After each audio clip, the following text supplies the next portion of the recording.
So Donald Trump wasn't lying when he said that he loves the poorly educated. His main goal is to dismantle the Department of Education and to go after our universities. He is absolutely just declaring war on Harvard. I mean, we might as well just say that right out loud.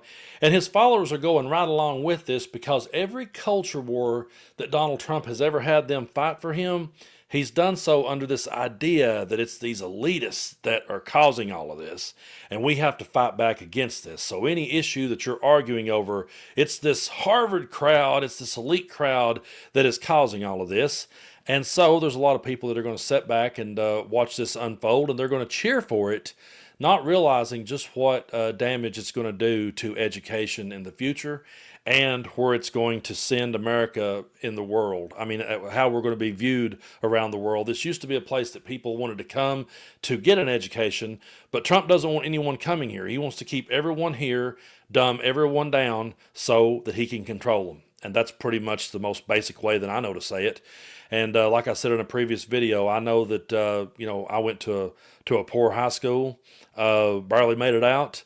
But I have never one time demonized education. I have never one time thought that, the Department of Education should be done away with, or that universities should be banned from, allowing foreign students in, or whatever. I've always, admired people that had an education, and I don't view it as a scam. Anytime Charlie Kirk wants to talk about a scam and call college a scam, I would call organized religion the biggest scam that's ever been put on this earth, because you have to die in order to see whether you were right or wrong about it. So anyway, we're going to read you this article from MidasNews.com. Then I'm going to play you a clip to show you how that the Christie Gnomes and the Trump administration is going about spinning this whole thing. But folks are just flat out coming after Harvard. And this article here was written by Aaron Parnas. Shout out to him. Love his work. And thanks for being on the show with me a while back. But here we go. So the Trump administration bans Harvard from enrolling all foreign students. This is a massive escalation. So in a policy move sending shockwaves through higher education, the Trump administration has effectively revoked Harvard's university's ability to enroll international students by stripping the institution of its capacity to censor student visas. The decision puts thousands of students' futures in jeopardy and threatens the global reputation of the world's most prestigious universities. Effective immediately, the U.S. government has rescinded Harvard's authority to issue the necessary immigration documents that international students need to apply for F-1 student visas. Without these documents, foreign nationals cannot legally study at the university. Approximately 6,800 international students, comprising 27% of Harvard's student body, are now facing the possibility of deportation, forced transfers, or educational limbo. This move has implications far beyond Harvard, and here's what I want you all to pay attention to. International students may be forced to leave the U.S. or transfer, even if they are already in the middle of their academic programs. U.S. higher education faces a credibility crisis. Harvard, often seen as a bellwether of elite academics, is a global hub for innovation, research, and cross-cultural dialogue. And I just want to stop there for a second and remind you all that back when I was a kid growing up, I heard a Republican president like Ronald Reagan talking about people wanting to come to this country for a better way of life, to get the best education in the world. And that's what we were taught growing up, is that people came here to receive an American education. And now we're just going to be completely viewed in a different light around the world, and I think that's a true shame. But going on with this article, economic and academic fallout is imminent. International students contribute billions to the U.S. economy annually, and Harvard's ability to attract top global talent is now in question. Diplomatic tensions could rise. This decision may inflame relations with key allies, many of whom send large numbers of students to American universities. Students, faculty, and advocates are urgently demanding clarity. Advocacy groups and university officials are coordinating legal support for affected students, many of whom now face potential loss of legal status within weeks. This is a developing story, and updates will follow. And before I sat down in this chair, I did see an article that said that Harvard had filed a lawsuit to attempt to block this madness. But yeah, folks, that's the world that we're unfortunately living in now.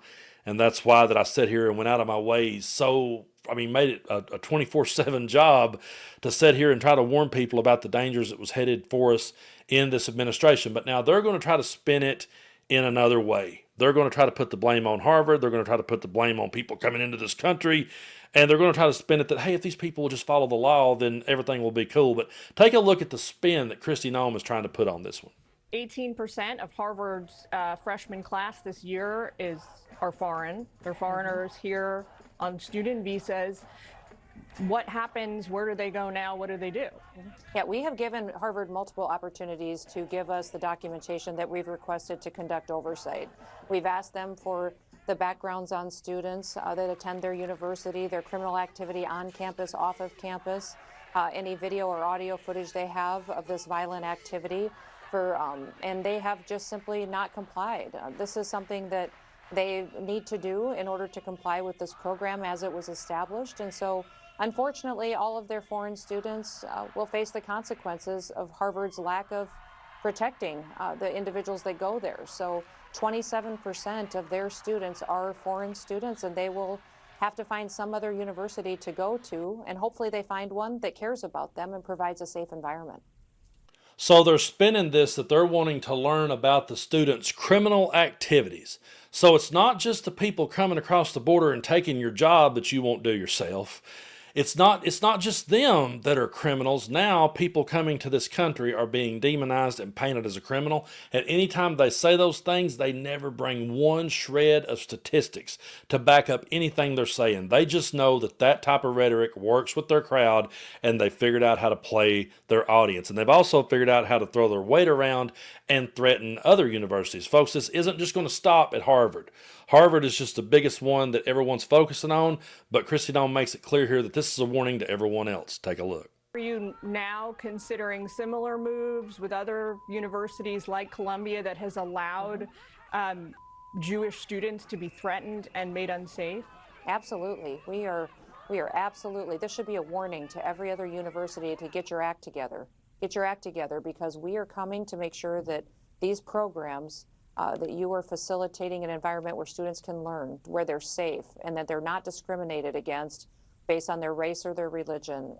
Anti-Semitism will not be stood for, and any participation with a country or an entity or a terrorist group that hates America and perpetuates this kind of violence, we will stop it, and we will not allow that to happen, especially in places where our kids need to grow up and really learn what this country is about, what the world is about, and what it means to promote freedom and liberty. She knows absolutely nothing about freedom and liberty, and that is not what she is here to promote. She is here to promote fear and propaganda. Notice how Fox News framed that for their gullible listeners. They show a protest. They paint them as violent people. They're violent people coming here to get an education. First, they was coming to take away your job down here in the tobacco field that nobody wants to do. And now they're coming to take away your education, and we're going to make sure that they go by the rules. No, what it is, it's not that she wants kids to grow up in this country and have a good education. They want kids that they can raise up to control. And they want to be able to introduce more religious text in there. The radical right wing is absolutely going for it, folks, and we have to continue to stand up and call it out every chance we get, because we have a First Amendment in this country that's a separation of church and state. They try to split hairs and say, but it doesn't actually say that. It actually does say that if you know how to read. So it's just one of those things that we're going to have to continue to fight for. And I know a lot of people right now feel pretty hopeless when they read stories like this, and I have people reach out to me all the time and say, Brando, what the hell can we even do? Everything is coming completely off the rails. What I would say to you is this country has always been coming off the rails. If you could go back and talk to my grandfather who fought in World War II, I remember a conversation I had with him when I was just a little kid. I went to church one Sunday, and the teacher just gave like a hellfire and brimstone kind of sermon, and it was about the end of time and how that in the last days we would be put to death if we believed in Jesus, and it just scared the crap out of me as a kid.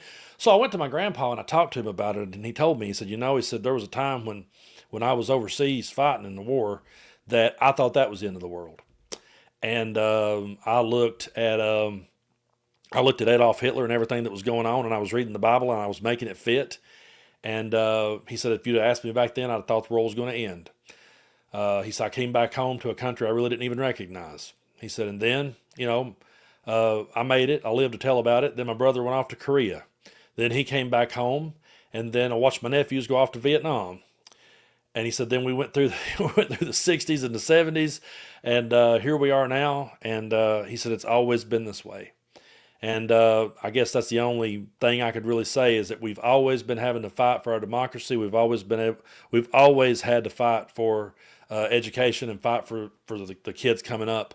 When I go out to these protests, I run into people all the time who tell me they were protesting in the '60s, and they were holding the same sign, just had a different name on it, but they were holding the same sign with the same ideas. So we're going to have to continue to stand up for our children's future and for their education. And we have to restore some dignity back to this country somehow to where people will look here and say, yeah, that's where I want to go. Donald Trump doesn't want that. He doesn't want people coming here. He wants to keep everyone here and dumb as many people down as he can, and also flood the zone with so much bullshit that it causes smart people, intelligent people, and educated people to lose all doubt. So we can't lose all doubt. We have to realize we're on the right side of history, and we have to keep pushing forward no matter what.